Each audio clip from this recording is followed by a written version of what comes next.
Hello সবাইকে, আসসালামু আলাইকুম। দিস ইজ তন্নি। এটা আমার ফার্স্ট ভিডিও। আশা করি আপনাদের সকলের কাছে ভালো লাগবে। সেদিন দুপুরবেলায় ক্লাস শেষ করে যখন আমি আর আমার ফ্রেন্ড বাহিরে বের হলাম, তখন বাহিরে দেখি প্রচন্ড রোদ আর প্রচন্ড গরম। যেমন জ্যাম তেমনি গরম। দুপুর হয়ে যাওয়ার কারণে আমার ফ্রেন্ড বলল, চলো আমরা কিছু খেয়ে নেই। যেই ভাবা সেই কাজ, চলে গেলাম আমরা কেএফসিতে। এটা ছিল কেএফসি এর উত্তরা শাখা।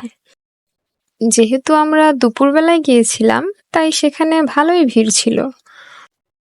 অতিরিক্ত ভিড় হওয়ার কারণে আমরা একদম কর্নারে বসেছিলাম।